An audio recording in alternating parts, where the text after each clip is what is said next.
मेरे प्यारे दोस्तों भाइयों बहनों आ जो केवा जोरदार दाड़म छे જોઈ લો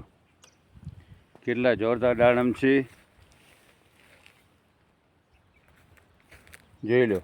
જોરદાર છે ને અને તમે ઝેર નાખી ને આવા સુકાવી ગયા છે તો તમે દેશી કરો ઓર્ગેનિક કરો કાંઈ પણ મારી નહીં તો બીજાની ઓર્ગેનિક દવા નાખો તો આપણા દાડમ બરાબર રહેશે કોઈ પણ મોલ સારામાં સારા રહેશે અને આ ઝેરી ખાઈ બે ત્રણ વર્ષ પછી આ સમજો દાડમ સુકાઈ જશે જેમ ત્યાં કને જે છે નાસિકમાં ઝાડ બધા મરી જાય છે એમ અહીંયા પણ મરવા ચાલુ થાય છે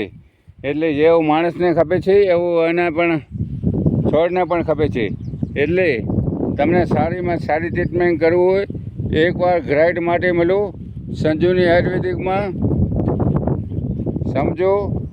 વિચારો તમને દવા કરવી હોય તો કરો ને કરવી હોય તો ન કરો પણ એકવાર જરૂર સમજો તમે કેટલા પણ આપણે હોશિયાર હોઈએ તોય પણ મારા જેવા ચાર્યાને પૂછો એટલે તમને ખબર પડશે અને તમને સારું લાગે તો કરજો નહીં તો ન કરજો ડીએમ સંગાર બિદડા